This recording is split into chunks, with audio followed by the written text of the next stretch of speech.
Bon dia! Welcome to this week's video from Portugal Dreams. This week I've finished stacking up some of this wooden bits and bobs, bit of tidying up, and Debbie gets some shelves. Ellie Rose also does a recipe, so we'll show you that as well, so we'll watch along and see what we do.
So yesterday, while I had the saw out, I cut this wood for some shelves. The reason why we're using the wood this thick is, one, we like the look of it, and two, it was what we had left from the building where they put some of the joists in. So we thought, rather than buy some new stuff, we'd sand this down, get it cleaned up, and use it for some thick shelves. Should look pretty good, but we'll see when we get them in place. So at the moment I'm just going to sand all these down, try and bring the grain out a little bit, and also get some of the marks off what are on it. Don't mind them being a little bit battered near the edges, it makes them look a little bit more rustic, but I am going to sort of smooth some of it a little bit. So we'll get on with that.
Just to give you an idea what they're like, this is one what I haven't done. This is one I've started, it isn't finished yet. As you can see, there's still a few saw marks in it. I'm going to try and get a lot of those out. But yeah, it's coming along and it's going to colour up nicely, I think. By the time we get some varnish or something on, just to seal it, because it's going in the kitchen. Yeah, I think it looked quite good. So I've just given Debbie's shelves a second coat, quick rub down and another coat of varnish on top. I've still got the other side to do a second coat on, so we'll do them another day and then we'll get them up. And this small one's only had one coat at the moment. I know it's a bit rough and rustic, but that's what Debbie wants, so won't be going too far down with it. There is one or two holes gouged out, but yeah, she likes it like that, so that's how we're doing them. Morning. This morning I'm going to put some shelves up on this wall and this wall so they run continuously round. I've got some metal brackets and we're using some of this type roll plug. I don't know whether you've seen those before. They just squash down, you push them through the wall, put the screw in and it pulls them down and tight. Hopefully they'll be okay in this. It's a Tijolo wall, so we'll see. If not, if these don't work, then I'll get some chemical anchor and redo them with that. But I'm sure these will be fine. So the first thing I'm going to do is obviously get a level. I've got a mark on the wall over here. It's just a bit out of camera view, roughly where the line of the level wants to be, and then each bracket's going to be 37 centimetres in from the edge of the shelf.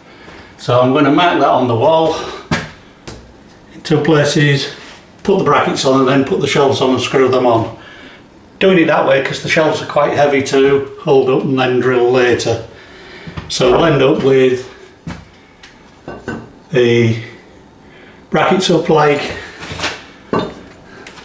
that, and then, as I say, I'll put the shelf on, screw it on, and then we've got another shelf going down somewhere here. Just have to make sure that it's clear of everything, so that'll be okay. So I've got my laser line on that, on the line where I want to go. I'm just going to mark in 15 from the 37 centimetres. I don't know why I've got 15 on the brain at the moment, and that'll give me my mark for drilling, mark for the top of the bracket. So that marks the centre line of my top bracket, and I've run the laser level down to get the centre line of the bottom bracket. I haven't run the laser level across as yet, but I did it with the spirit level just to get an idea where I was going to mark. So I'm going to move the laser level down now, mark that and the bracket at that end, and then I'll have to find out the centres of this bracket across here to go to my centre line, so I can drill my two holes. So I've got all my levels with my laser line, and I've marked my holes, as you can see, and down here on the line. So when that's lined up, all my holes should be in line, so I can drill all those now for the top shelf, and then we'll do the same for the bottom shelf.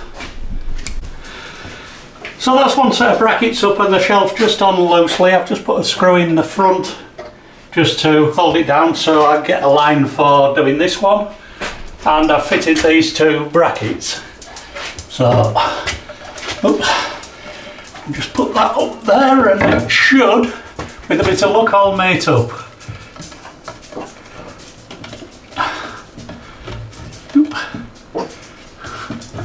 It's funny because it did a minute ago. I think it was the other way around. Yeah, I do as well. Yeah. That's it. Yep. So, yeah, and what I'll do is, or what I've done is I've just left a gap at the back, just as like an air gap, just to make sure it's got a little bit of circulation around it. I've sanded the front of this down a bit as well, which I'll just rig over and varnish it. Had a few runs in it just here. So yeah, we'll just clean that up a bit. We'll get this screwed up and then we'll do the lower ones. So that's just both the top shelves up. I'm going to have lunch and then I'll do the bottom ones.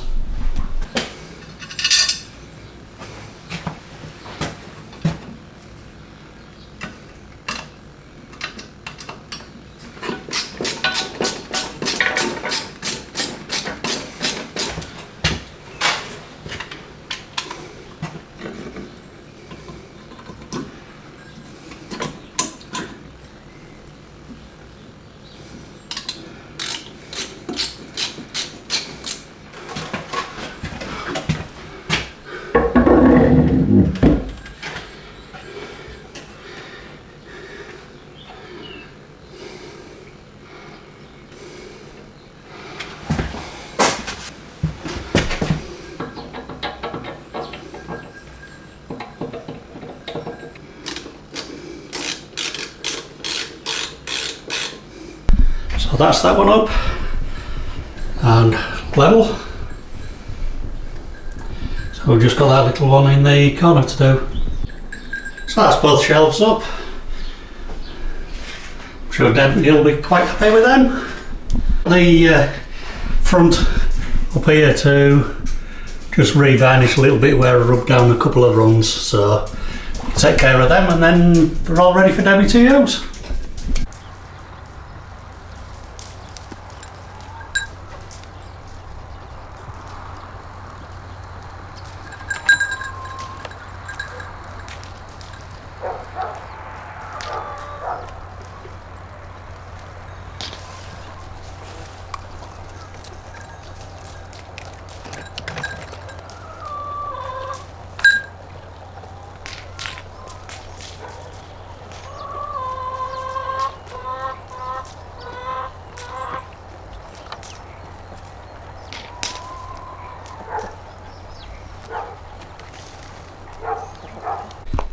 So this afternoon I've started moving this pile of wood, getting the smaller square bits out first. I'm also moving some of the other pile at the other side of the wall and just stacking it all together. So although that don't look like I've got a lot done, I have quite a stack on a pallet there. Just slowly building it up really, trying to get some of the smaller sticks out, the drier bits, and then put the wetter bits on the top later to dry out a bit. But yeah, we're making a bit of headway. So this is the other wood pile I'm getting some out of. This lot's quite wet where that under the shelter near Ellie Rosie's has been drying out a bit, so I'm stacking the drier stuff first and then we'll see whether we're going to make another pallet full of the damper stuff, or yeah, that's probably a better idea. Yeah, we'll make another pallet full of the damper stuff. I've got another pallet and fit in that corner when I get it cleared out a bit. But this I'm just piling up crisscross so it's got a bit of airflow through it. It's going to get a tarp over when I've finished, and then in due course we'll get it chopped for firewood. So that's as high as I can go with that pallet, so I'm going to start another one. I'm going to put it here next to it at this the left when you look from the land, because I ain't got the corner cleared out. There's more rubble under there and things than what I thought, so yeah, got quite a lot of this pile moved, and on the top of this it's all strips of a barrel, but there isn't enough to make a barrel up, if you know what I mean. So it's obviously rotted at some point. Yeah, so we get on and do a little bit more. I'll go and bring another pallet down. So yeah, I've started on another pallet, but I didn't get very far, to be honest. It's getting a bit late now, so I've had enough, to be honest. Moving wood for 5 hours is getting a bit boring, which is one reason why I don't film it all. Yeah, so I've got most of that pile down, and there's very little of the pile what was near Ellie Rosie's. We'll get that cleared up tomorrow, along with a bit more of this, and yeah, it should start looking a bit tidier again. Hopefully we'll get the battens there cut as well, and maybe some other blocks at the back.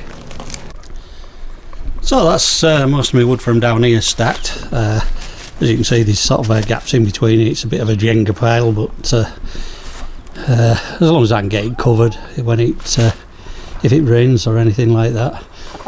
We do have a tap to do that, so yeah, it shouldn't be too much of a problem, but at the moment I'm going to leave it as open for as long as possible, let it get some sun at it and dry out. I've still got a few bits under here to move, but they're tucked under these logs at the moment, and I'm not going to move them yet. I'm probably going to cut them where they are and then move them in sections. The blocks at the end I'm going to move so that they're drying out, and then down here where you can see odd bits and bobs kicking about, I'm going to rake over and have another fire. There's bits sort of kicking about all over, but yeah, we'll get that sorted, and then we'll, as I say, we'll have another fire and get rid of that. Most of the joist end at the back are all dry now, so I'm going to put them in the woodshed. I ain't going to stack them too carefully, because if you stack them flat, any moisture in them just sticks in them, so I'll leave them with some air gaps and probably just throw them in so that they're higgledy-piggledy. And then this little bits of wood at the bottom, I'm going to cut the smallest ones up for firewood. The bigger ones, if they dry out okay, I'm just going to chop the ends off where they're rough and maybe use them to make a trellis or something like that. We'll see how we go with that. And as you can see this morning, I've also had my little helper out. He's now having a look and seeing what the chickens are doing. He does chase them if they're out, so just got to be a little bit careful, which is why he's on a long lead, but it's a retractable one, so he can wander about quite happily. So that's all the wood from Ellie Rosie's has gone, apart from the tree bits at the back, which I'll need to chainsaw rather than table saw.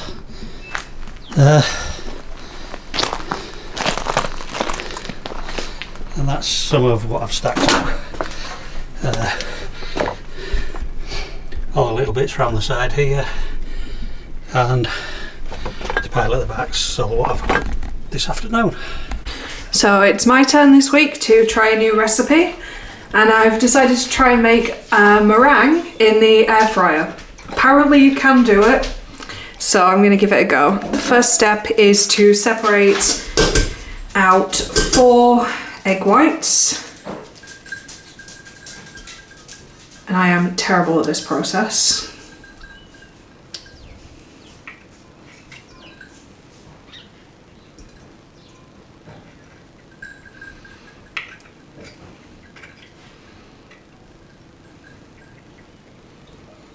Okay, broke the yolk. That was successful.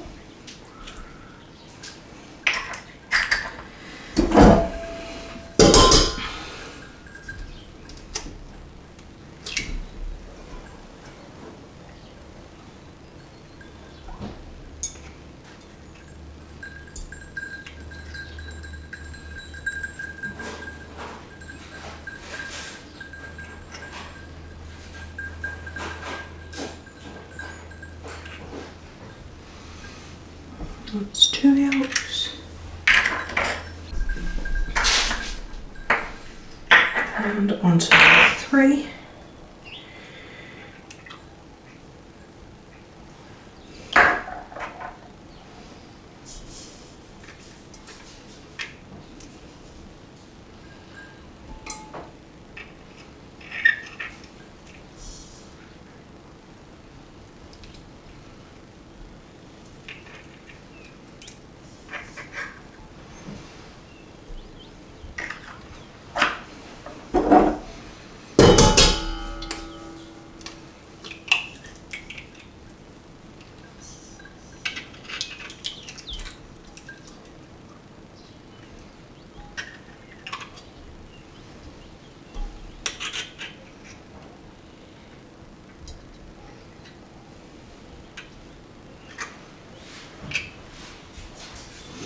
And that's 4 yolks. So that's the white of the 4 eggs. I'm just going to take that now to the visitor's chef, and I need to beat that until it is white and fluffy, which is a very good job. We have a stand mixer. So while that was going on, I also weighed out 215 grams of plain white caster sugar. That needs adding to the mixture 1 tablespoon at a time, and I'll just show you how the egg whites are. So this is how the egg whites have gone so far. So it's now just to keep it continually whisking and keep on adding 1 tablespoon of sugar at a time until it's all in. So most recipes call for cream of tartar in this. There is an alternative if you don't have that, I think, which comes in the state of corn flour and white vinegar. Apparently a teaspoon of each. So I'm going to pop that in, whisk it until it's just combined, and then that is ready to go in the air fryer.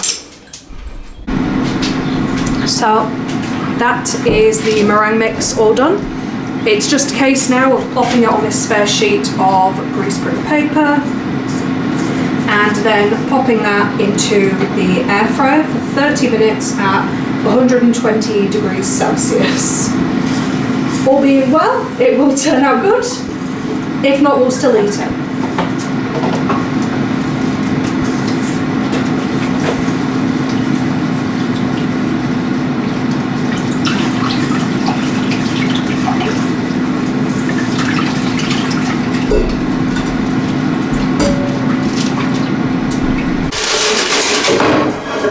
So the air fryer's already been preheated. This will just now go in as is.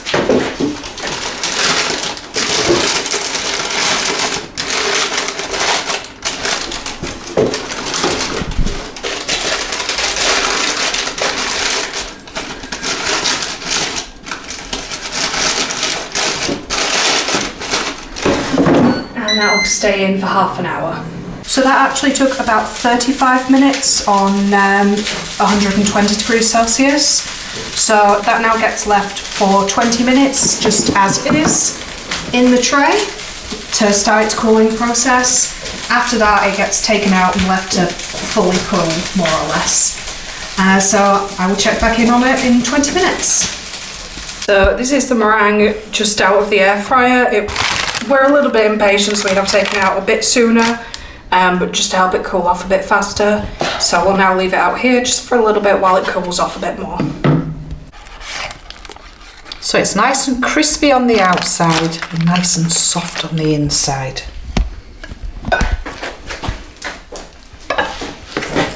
So we're just going to add a little bit of ice cream into that.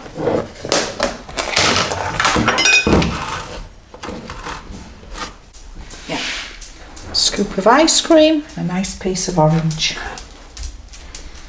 Same with yours, my baby.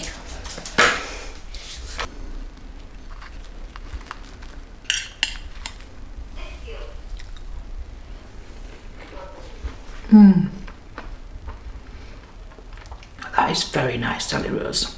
I think we'll be having it again tomorrow. So I'm just getting some food for the hens and the goats. It's just about bedtime for them. I know it's still quite late, but by the time we've had our meal it's getting dark, so we'll just get them sorted out before we have ours and we'll sit down and relax. So some goat food and some hen food. They've got a mix of layers and some corn for the hens. I'm just going to get some hay for the goats as well.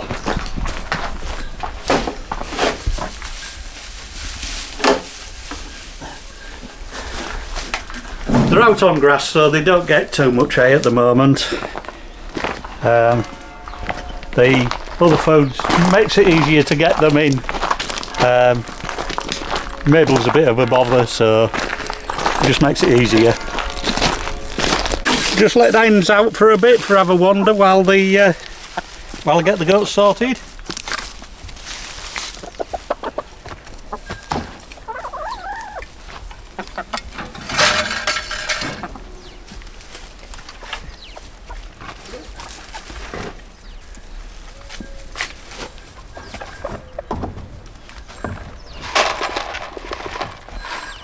You have a bowl each for the goats. But Annie gets hers inside and Mabel gets hers outside. It just makes it easier to undo them both when I get them up here, because Annie will go in and just stay in there. Mabel wants to be in and push everybody out the way. So if I feed her outside, it just lets me undo her easier. And the hens just get a mix, as I say, of corn and the layers. And they are laying, and they have been continuously laying.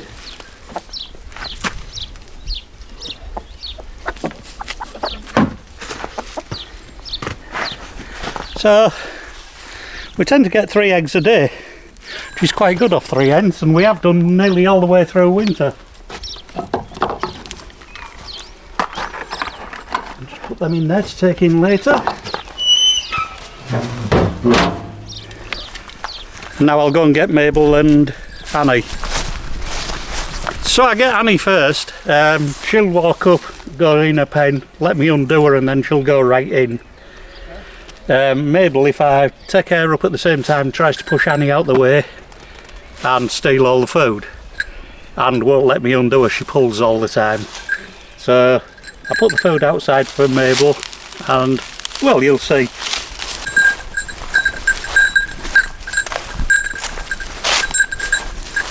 As you see, Annie's not too bad. She will walk up most of the way. Most of his food there, so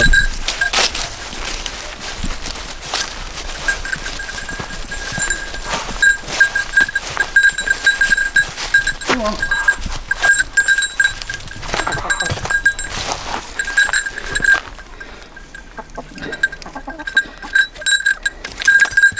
Come on then. That's Annie in. I just make sure she's shut in these days, because she decided the other day she was going to try and climb on the roof. So we'll go get Mabel.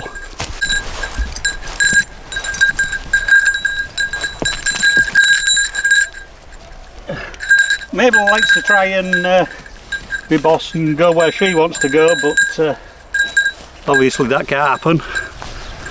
They square round. Maybe it does. We have been trying to teach her to walk on here, but no success. Not when there's food about.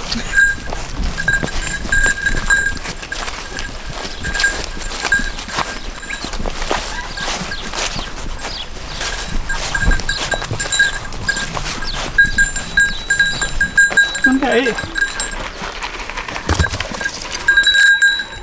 So instead of pulling now, it just makes it nice and easy to undo her without any bother.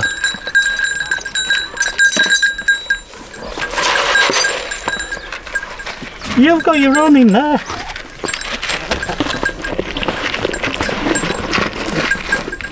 Honey, go and get your own.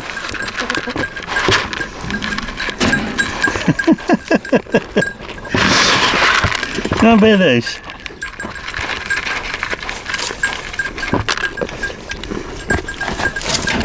Well, that's Mabel's.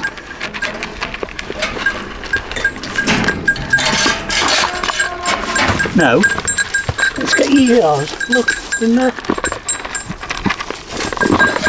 Look.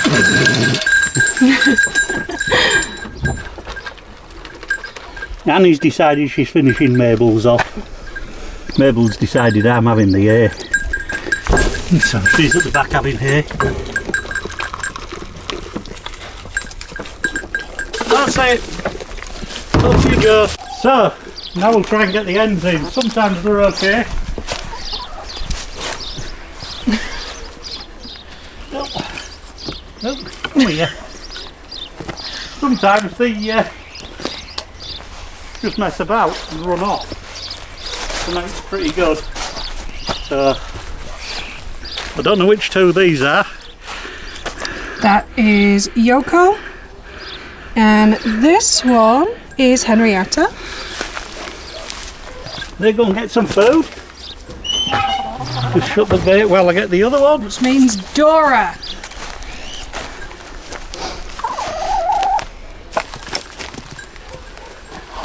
Seem to find if you put your hand above them, they just sit.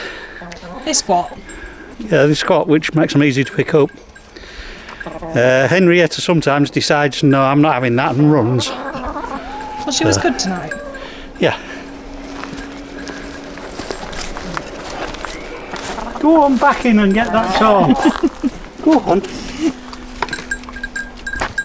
So for this week, thanks for watching. Please like, subscribe, and don't forget the links to Instagram and Facebook below. And we'll see you all next week, I hope. Bye.